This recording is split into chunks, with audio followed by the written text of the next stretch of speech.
Hello and नमस्कार दोस्तों, मेरा नाम है कंवरपाल सिंह और आज हम चर्चा करने वाले हैं बिहार एस्टेट के हिस्ट्री का जो उच्च माध्यमिक का सेकंड पेपर है उसमें पूछे जाने वाले कुछ महत्वपूर्ण क्वेश्चनों पे हम चर्चा करने वाले हैं। और ये हमारा 10th वीडियो है। इससे पहले वाले वीडियो में हमने चर्चा की थी फ्रांसीसी क्रांति से संबंधित जो इम्पोर्टेंट क्वेश्चन है उन पे चर्चा की थी। और आज हम चर्चा करने वाले हैं द्वितीय विश्व युद्ध से संबंधित जो इम्पोर्टेंट क्वेश्चन है उन पे हम चर्चा करने वाले हैं। तो चलिए शुरू करते हैं।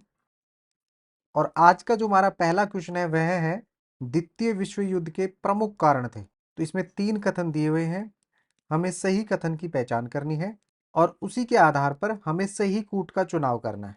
तो देखिए, पहला जो कथन दिया हुआ है कि वर्साय की अपमानजनक संधि।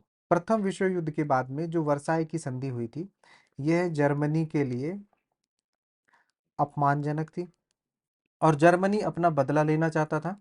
तो द्वितीय विश्व युद्ध का एक प्रमुख कारण था वर्साय की अपमानजनक संधि। तो ये कथन यहाँ पर सही है। दूसरा है फ्रांस की प्रतिशोध की भावना। देखिए, फ्रांस है ये जर्मनी के प्रति प्रतिशोध की भावना रखता था और द्वितीय विश्व युद्ध का एक प्रमुख कारण ये भी है। प्रथम विश्व युद्ध के पश्चात में राष्ट्रसंघ की स्थापना की गई थी और जिसका प्रमुख उद्देश्य था कि द्वितीय विश्व युद्ध न होने देना और विश्व में शांति बनाए रखना। और राष्ट्रसंघ है ये अपने उद्देश्य में असफल रहा।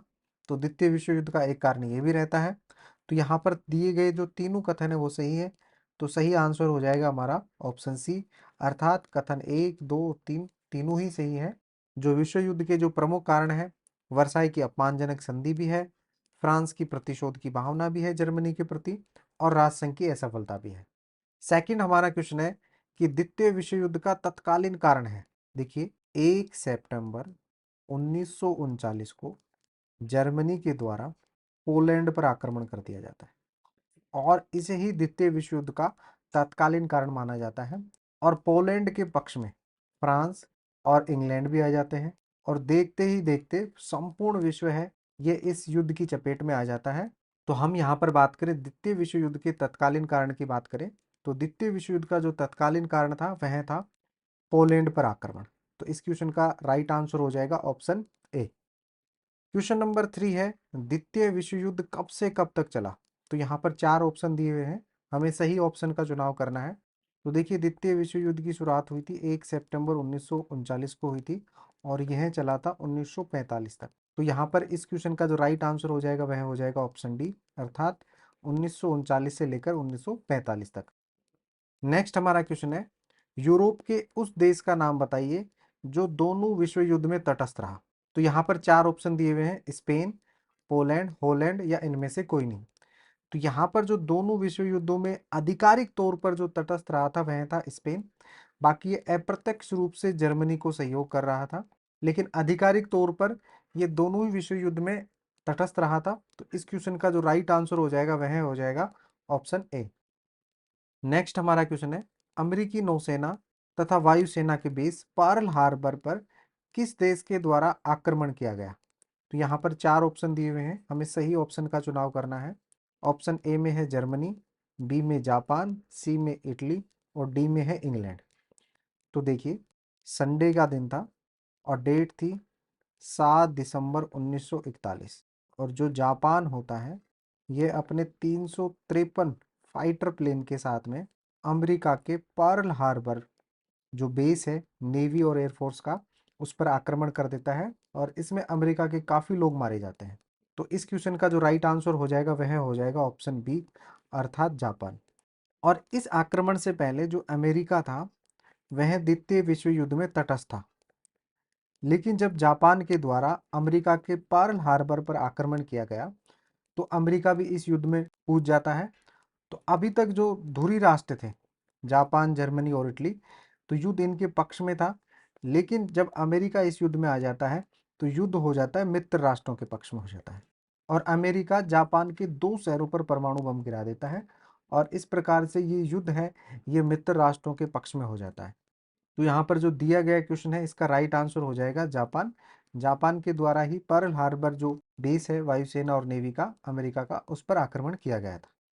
नेक्स्ट हमारा क्वेश्चन है कि किस तारीख को अमेरिका ने हिरोशिमा और नागासाकी पर परमाणु बम गिराए। देखिए, जब जापान के द्वारा अमेरिका के बेस पर्ल हार्बर पर आक्रमण किया जाता है तो इसके प्रतिशोध में 6 अगस्त 1945 को तो हिरोशिमा पर परमाणु बम गिराया जाता है और 9 अगस्त 1945 को जापान के शहर नागासाकी पर अमेरिका के द्वारा परमाणु बम गिराया जाता है।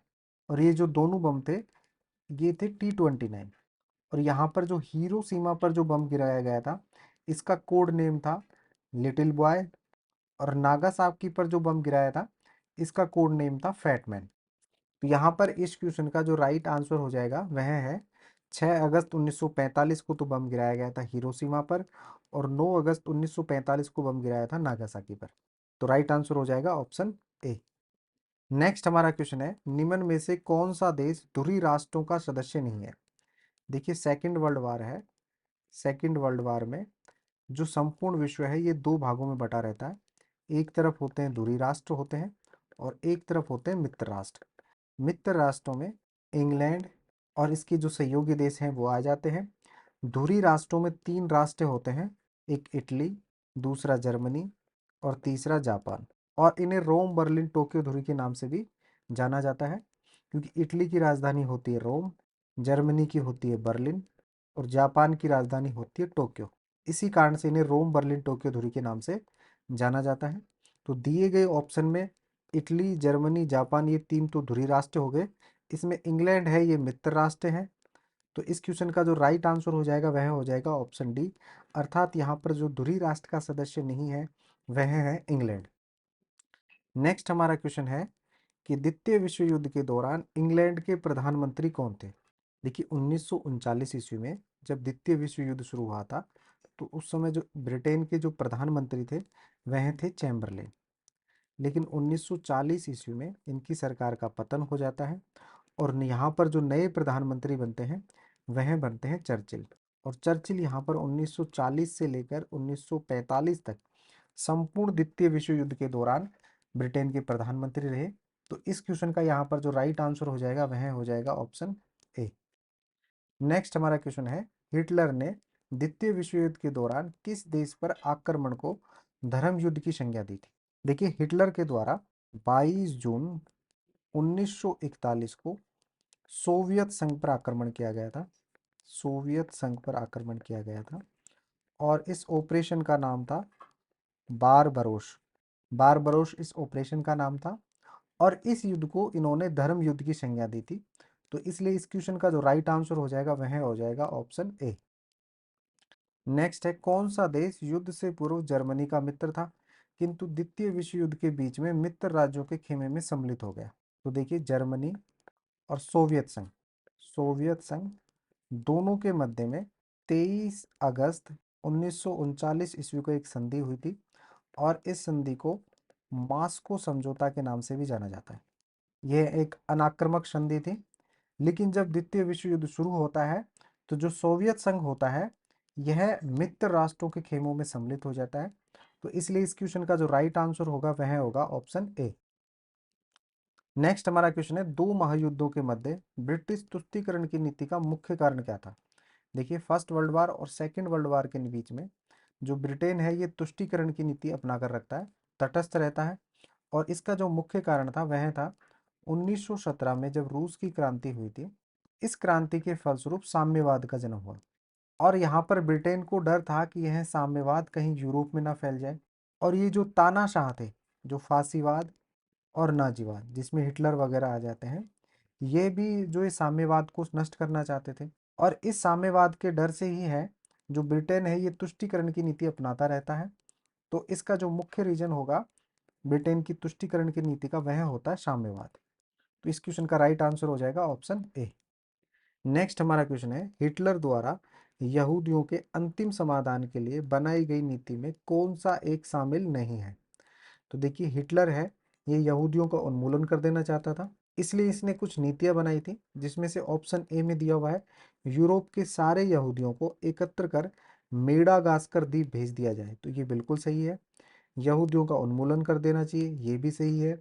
यहूदियों को दास मजदूर के रूप में इस्तेमाल किया जाना चाहिए, ये भी सही है। यहूदियों के लिए एक पृथक देश इजराइल बना दिया जाए, ये गलत है। तो यहाँ पर जो हिटलर की नीति में शामिल नहीं था यहूदियों के लिए वह था ऑप्शन डी कि इनके लिए अलग देश इजराइल बना दिया जाए। तो इस क्वेश्चन का राइट आंसर हो जाएगा ऑप्शन डी। नेक्स्ट हमारा क्वेश्चन है, फील्ड मार्शल रोमेल था। देखिए फील्ड मार्शल रोमेल का संबंध था जर्मनी से, इसे रेगिस्तान की लोमड़ी भी कहा जाता। तो इस क्वेश्चन का जो राइट आंसर हो जाएगा वह हो जाएगा ऑप्शन बी। नेक्स्ट क्वेश्चन है, द्वितीय विश्व युद्ध में मित्र राष्ट्र द्वारा जर्मनी के विरुद्ध दूसरा मोर्चा खोलने में देरी का प्रमुख कारण था। तो यहाँ पे हमें चार ऑप्शन दिए हुए हैं, तो हमें सही ऑप्शन का चुनाव करना है। पहला है, मित्र राष्ट्रों के पास पर्याप्त सैनिक शक्ति का अभाव था। तो ये बिल्कुल गलत है। ऑप्शन बी में दिया हुआ है मित्र राष्ट्रों की थका देने वाली युद्ध योजना। तो ये भी गलत है।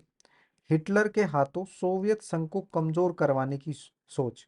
तो ये बिल्कुल सही है, क्योंकि ब्रिटेन और मित्र राष्ट्र चाहते थे कि जर्मनी के द्वारा सोवियत संघ को कमजोर किया जाए, जिससे जो साम्यवाद का खतरा है ये टल जाए। तो इस क्वेश्चन का जो राइट आंसर हो जाएगा वह हो जाएगा ऑप्शन सी। नेक्स्ट हमारा क्वेश्चन है, किस इतिहासकार ने द्वितीय विश्व युद्ध को नियोजित न मानकर मात्र एक दुर्घटना माना। तो देखिए इतिहासकार थे एपीजे टेलर। इनका मानना था कि जो द्वितीय विश्व युद्ध है ये नियोजित नहीं था, मात्र एक दुर्घटना था। तो इस क्वेश्चन का जो राइट आंसर हो जाएगा वह हो जाएगा ऑप्शन ए।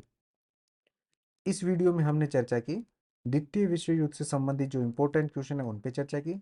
यदि आपको ये वीडियो अच्छा लगा तो चैनल को लाइक शेयर और सब्सक्राइब करें। Thank you.